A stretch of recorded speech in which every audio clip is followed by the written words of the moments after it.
This is Mountain Vision.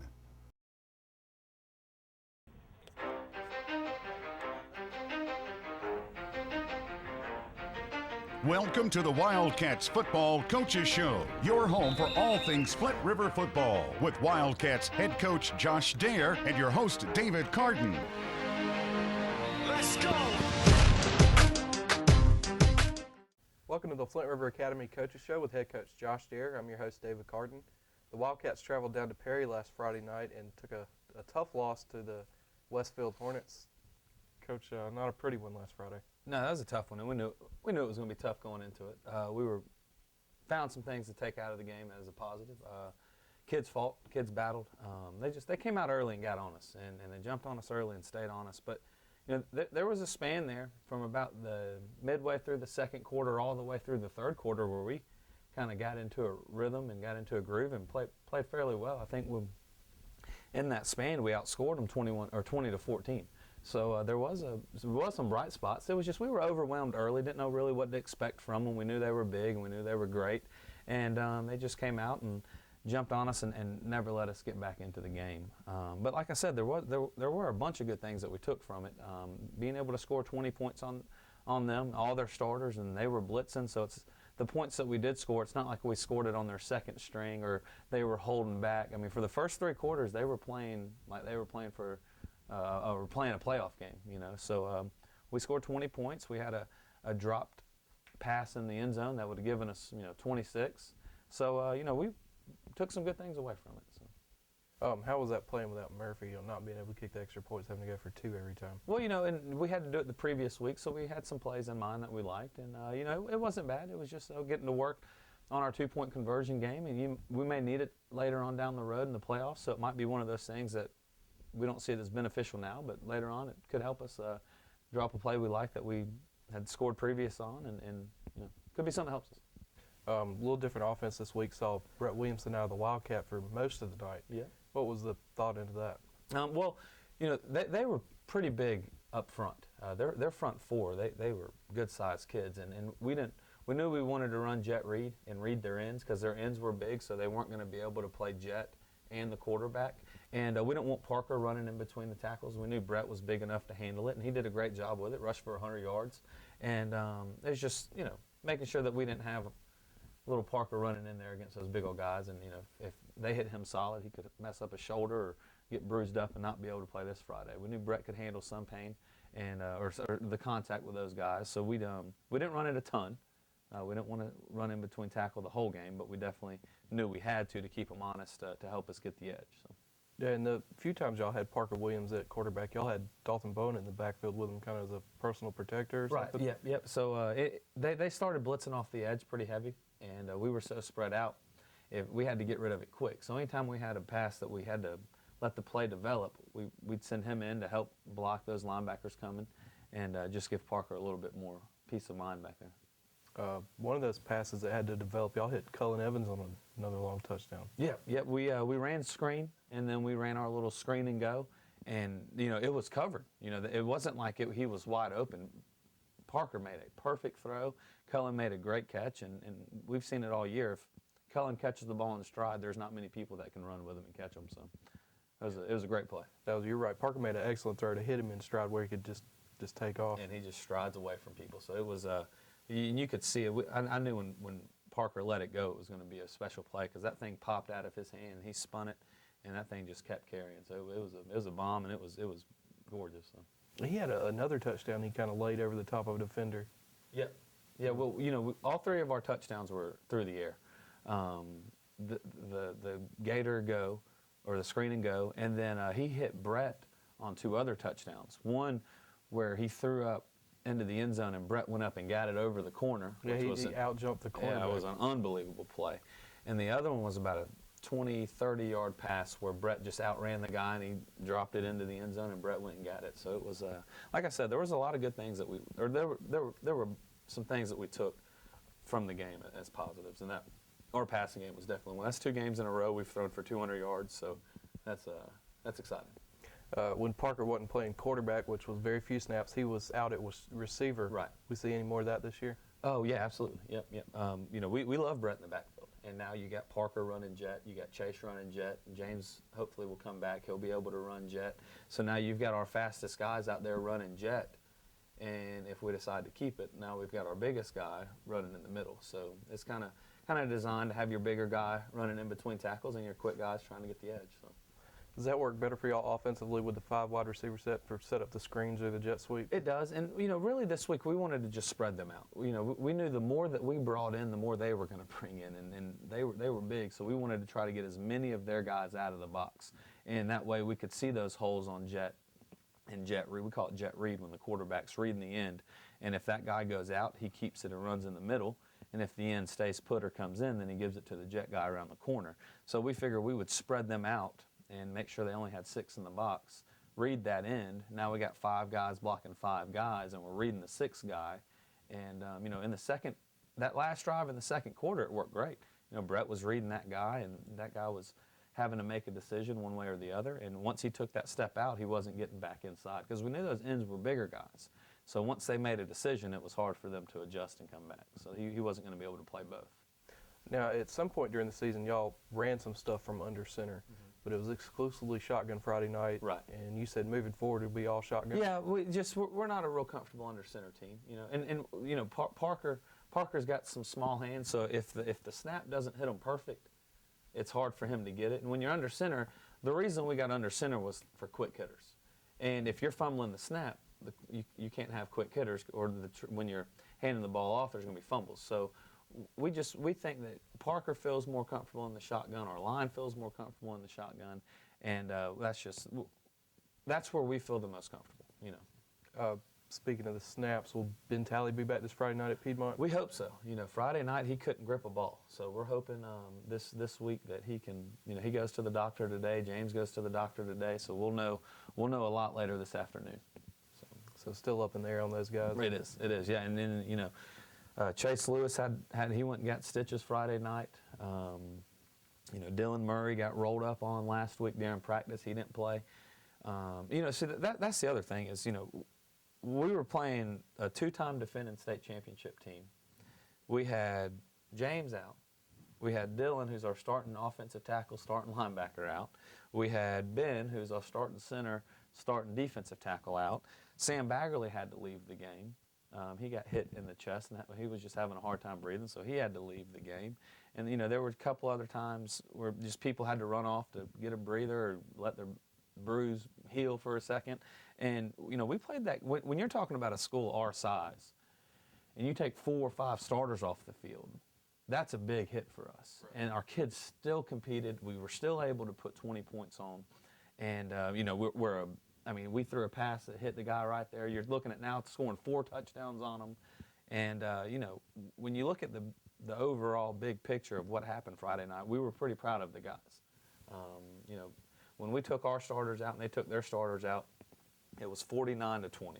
So, it looks like it's out of hand, but when you go back and think about all of the things that happened, they blocked a punt. We had a bad snap that they blocked and gave them 10 yards. They scored. You can't stop them from getting 10 yards. Yeah. You got to make sure you have field position against them. They were going to kick a field goal, had a bad snap, came up through that for a touchdown. So there's 11 points right there that we kind of handed them. We're just kind of unfortunate with. And, you take those away and you catch a pass, and, next thing you know, it's a 2-possession game, and anything can happen. So, they did a great job of executing, and they did go win the game. It's not like we lost that game. I'm not trying to say that. But there were some things that could have happened, gone different, that, that's a much tighter game late in the game. Yeah. You're talking about the punt that got blocked. Brett Williamson, the ones that he did get off, they're nice-looking punts. Oh, he's killing it right now. He is. James got hurt, and James has been our punter. But after watching Brett will keep that position, and that's going to allow us now to put James down on the line and let him go cover. Yep. Okay. So that'll give us more speed going, and he kicks it higher and a little bit farther. So that's definitely it worked out well then. Right. Yeah, Brett's killing it. So there's a 4th down in the game, and y'all had Parker Williams in at quarterback, one of the few snaps. And he took off running, and Jamie and I up in the booth calling the game were arguing whether that was a design run or not. Right. No, it was not. It was not. We did not have any design runs for Parker in the middle this week. Like I was saying, we wanted to keep him on the edge. But no, he did a great job. He dropped back. We were running verticals, and the pressure got to them, but they got real wide, and there were a bunch of gaps in there, and then their linebackers dropped out, and he was able to find a gap, and I think it was fourth and I think 14, and he was able to get 16, 17 yards. So. Yeah, he picked up the first down. So yeah, he did. It was a really nice run, and that's one thing we love about having Parker back there, is if you drop into coverage and you don't contain him, I mean, he can pick it up with his legs. That's exactly right. So. We'll be back with more right after this with head coach Josh Deere. I'm Ray Lampe, Dr. Barbecue, and I'm here to tell you about the Big Green Egg, the ultimate cooking experience. The versatility of the Big Green Egg is unmatched. It delivers big results as a grill, a smoker, and even an outdoor oven. When the doctor cooks, I demand the best, and that's why I cook on the Big Green Egg, the ultimate cooking experience. Visit Taylor Foster Hardware in Manchester and start enjoying the ultimate cooking experience on the Big Green Egg. Taylor Foster Hardware, Main Street in Manchester. Murray Company Realtors in Griffin offer a wonderful riverfront family home. This two-story Victorian-style home located off Highway 18 along the Flint River features 3 bedrooms with 2 full and 1 half bath, open living room, and a full finished basement. Situated on more than 24 acres with a view of the Flint River, this beauty is over 3,300 square feet. Call Mark Hawkins today to view this lovely home. Looking to buy, sell, or rent? Murray Company Realtors is ready to meet your real estate needs. Welcome back to the Flint River Academy Coaches Show with head coach Josh Deere. I'm your host, David Carden. Coach, y'all had Brett Williamson in most of the game at quarterback, and a couple of times on some of the passes he threw, or even some of the runs, he'd come back and he'd kind of give him a little, like a shoulder fake. Yeah. Was that something y'all coached him up on? Or Yeah, well, we ran quarterback draw with him. So, when we got Parker out wide, that gives us, hopefully James is healthy this week. So when Brett's at quarterback, that gives us Parker out wide, James out wide, Chase out wide, Cullen out wide. And that's our 4 fastest guys. There's not many teams in the state that are going to be able to match up in their secondary with those 4 guys going. So if they do commit to Brett being at quarterback and they come and walk their guys down to help with stopping Brett, well, Brett can throw it 40 yards anytime. So with those guys sprinting, they've got to keep that in the back of their mind the whole time. So now it kind of opens up our draw game. So with Brett catches it and pulls it up, makes it look like pass.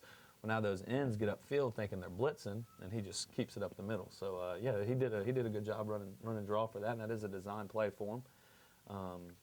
And he made 2 incredible passes this week. Both of them, he dropped it in over the corner and in between, or just outside the safety's reach. And one of them was Parker caught it, and right as he caught it, he got hit and couldn't complete it. And then the other one, he kind of dropped it into a bucket, but there was just a lot of hands and action in there, and we just dropped the ball. So threw it well. Yeah, he did. Y'all have 3 guys that can be back there behind center and can play quarterback or running back. Yeah. Is that something we might see, all 3 of them in the backfield?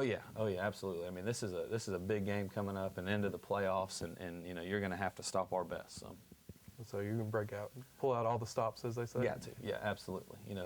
Everything that we've done up to this point has been designed to get us ready for this Friday night. So,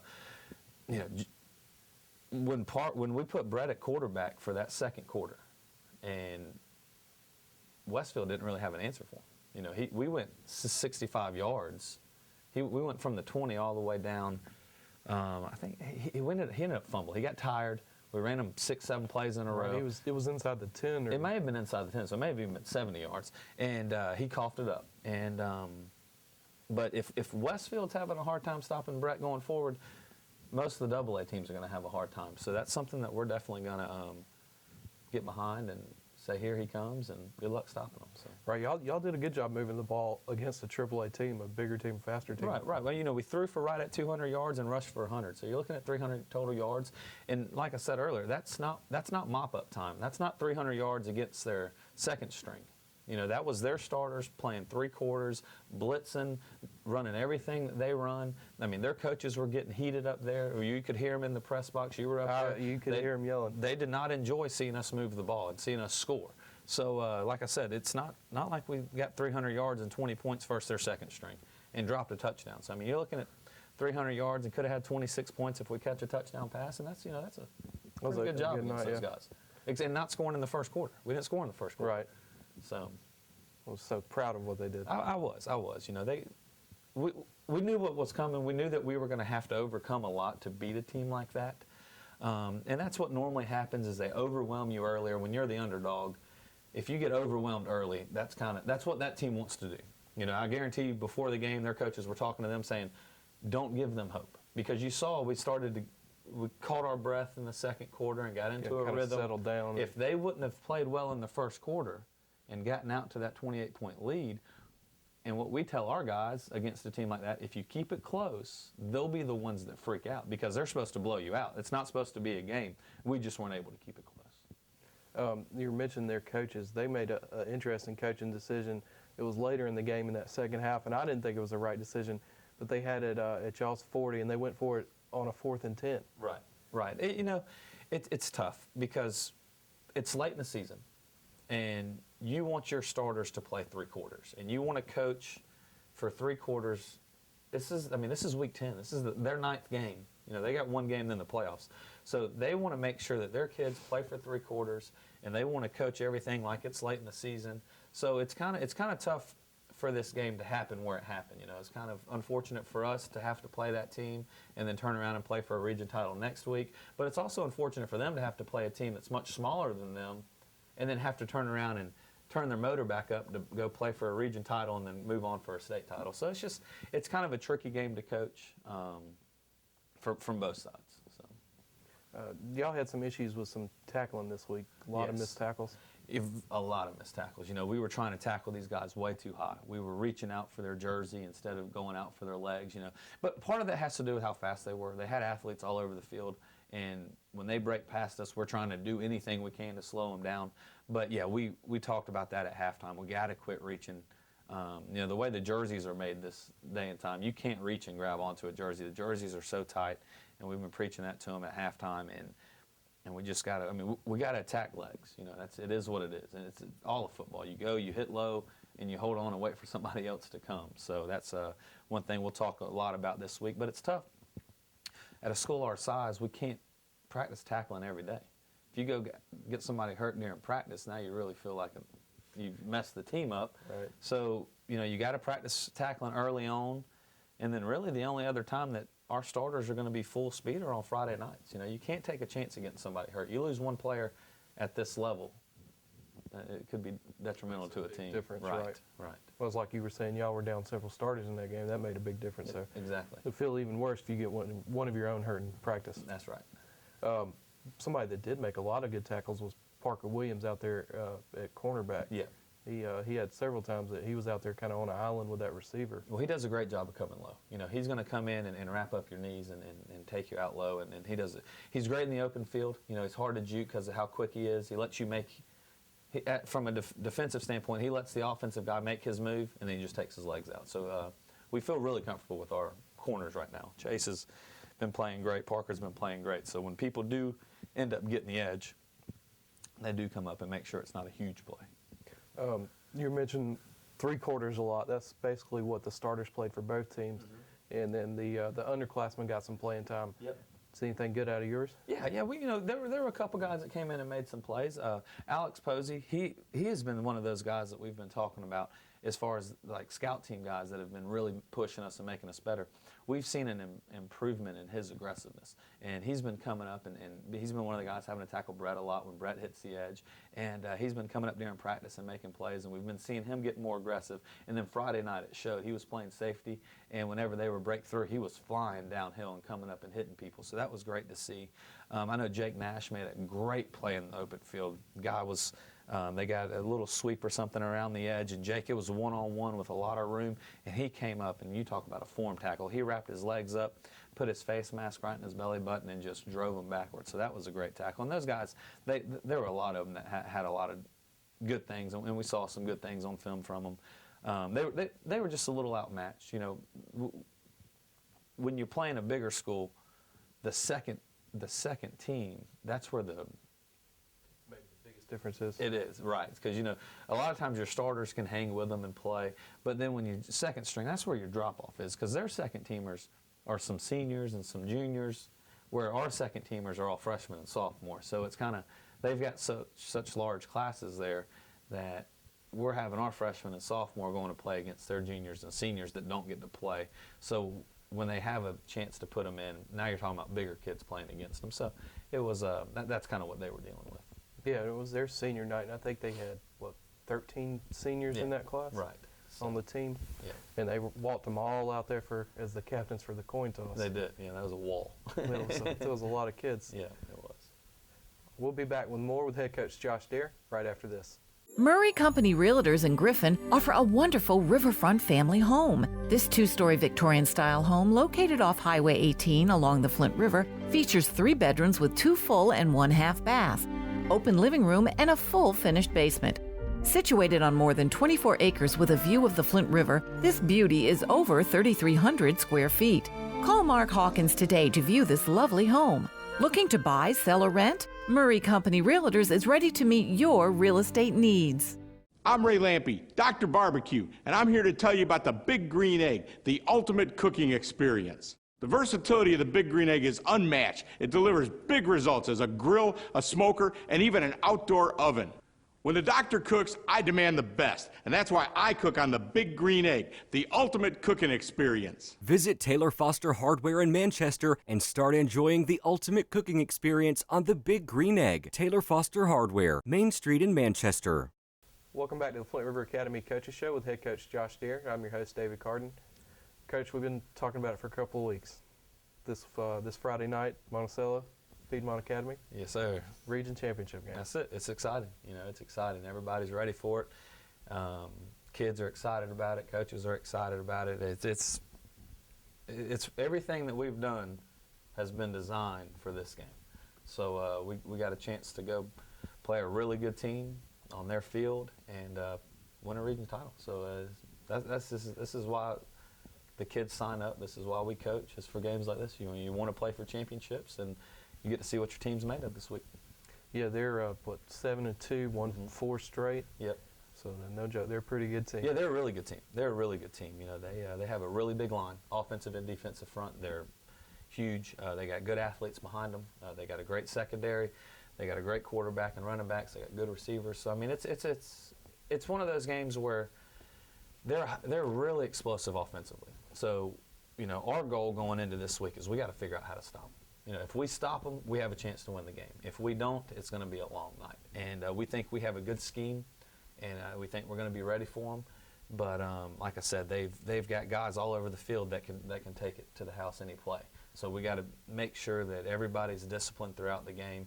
Everybody knows their keys, who they're reading, and we got to play a disciplined game and fly around and make plays, and it's a championship game. You got to have somebody out there making plays. That's what it comes down to. Does it give you any hope that they weren't able to shut out Bethlehem Temple like y'all were? We've seen them on film, and we think that we're a bad matchup for them because of our speed. They got some size, but they're not as big as some of these teams that we've been. They're not a Westfield. They're not going to be that big. They're not going to be as big as some of the guys on Gatewood. So we have played a schedule that is probably the toughest schedule that anybody's had to play in the league. So our record's not great, but you got to look at who we're playing, and we're prepared for big guys because we've been seeing them all year. So now we're going to come into this Friday night and look at this team and be like, well, these guys aren't as big as the people we've been playing, but they're still good size and they're good linemen, but they're nowhere with what we've been having to play against. And that's something that's like we've talked about. If we're healthy Friday night, we like our chances because of the way that this schedule has prepared us. Speaking of being healthy, you mentioned Ben Talley and Murphy going to the doctor today, so you really won't know until later in the week if they will be ready. Well, I know those two kids, and they'll go to the doctor, and the doctor will give them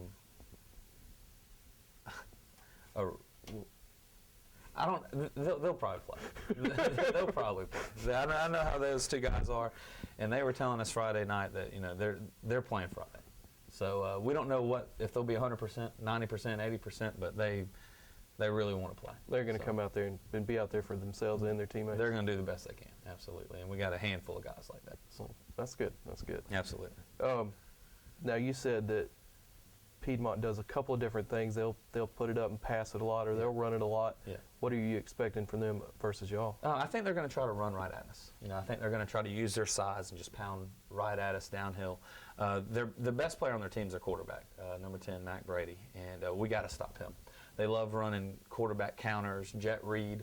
They love to drop him back, and if you're doing a good job covering downfield, he'll just take it and run it. So he's a guy that we have to stop. Their running backs are Noah Quick and Ben Davis, and they're kind of thunder and lightning. Ben's a little quicker guy, where Noah's going to be a bigger and more powerful runner.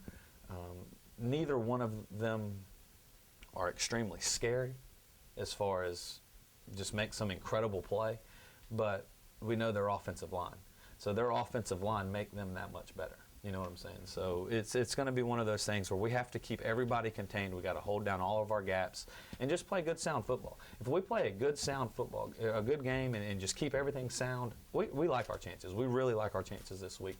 We'll go in the underdog, but don't be surprised if we win this game. You're talking about playing good, sound football. The y'all's defensive line's gotten a lot of penetration here in recent weeks, able to get back in that backfield. Yep. Is that something you want to try to slow them up where they don't over-pursue this week? Exactly. Yeah, we want to play heel depth. We want to make sure we're slanting hard, make sure we're slanting to our gaps and holding our gaps down. We don't want to get too far in the backfield because they do pull well and they kick out well. So if we got a bunch of guys running upfield, that's an easy kick out for some of those pulling guards. That's definitely something. We want to contain 10. If we pressure him too much, that means there's going to be gaps everywhere for him to escape. So we want to just keep him contained. We've seen in film, he throws it great. He's a great thrower, but he also forces it. So he gets in his mind made up who he's going to throw it to. And if we just keep him in the pocket and we drop well, he'll throw it to us sometimes, but he'll also throw it over our heads and some of those guys go get it. So we just got to kind of pick our times when we want to go hot and know when we want to keep them contained. It's like every other. We got to stop their running game, and that's going to be the hardest thing for us. So we got to make sure that we're reading our keys like we talked about, and just hold down gaps and not let them get loose. And you want to stop their running game, and of course y'all want to get y'all's running game going. Absolutely. I mean, this past week really got us excited about Brett in the backfield, and we were talking last night at the coaches meeting. There's going to be a lot of times where we say, good luck stopping Brett 4 times. I don't know how many teams can stop him from getting 10 yards when he wants to get it. He's got a will like nobody I've ever coached, and he's powerful, he's fast, he's shifty in the hole, and he's tough to bring down. There's not many people in AA that can bring him down one-on-one. So we're excited about him. And but like I said, we're also excited about our passing game. It's 200 yards 200 yards for 2 games in a row. Our offensive line's doing a great job of giving Parker time. When we need to roll out and move the pocket, they're moving the pocket. So, I mean, it's coming together. We see it. Our record's not great. The record doesn't show it, but as a coaching staff, watching everything's starting to fall into place like we were hoping to, and then like we talked about preseason, making that run. And I think Friday night's going to really jumpstart and kick the kids forward. You're going to really see that come into fruition Friday night then? I really hope so. I really do. The kids are excited about it, and we're seeing a lot of good things. So. Coach, we've seen a lot of Bobo kicks, as you call them, out of y'all, but that's something Piedmont does a lot as well. They'll onside kick it, every time? Yeah, they line up to onside it every time. And what they'll do is if you commit to the onside, they'll just squib it past you, hoping to either flow down and get it, or when you pick it up, they're hitting you and stopping you inside the 30. So that's something we've been working on for 2 weeks now is how to handle their onsides. Because in their big games that they've won, when they've beaten Windsor and they beat Briarwood, they got onside kicks. So, when you look at Briarwood, they're an explosive offense. But they didn't score much on Piedmont because they never had the ball. They got 3 onside kicks against them. Wow. So now you're looking, we got to make sure that we possess the ball when they kick it off to us. We hope they're not kicking off a lot. So that's one way you stop them from onside. You don't let them score. But when they do score, they're going to come onside it, and we just got to make sure that we possess it. And we've talked a lot about reading it. If the ball's kicked hard, let it go to the next guy.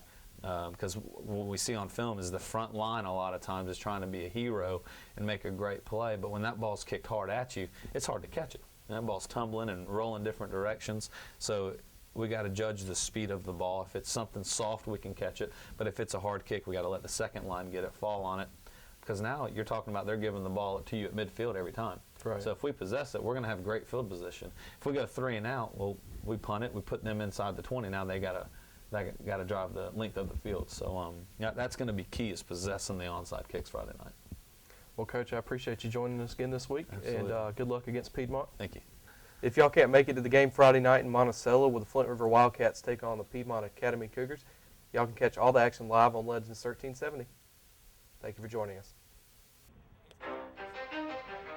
Thank you for watching the Wildcats Football Coaches Show. Join Coach Dare and David Carden next week as they continue to review and preview all the Wildcats football games right here on Mountain Vision.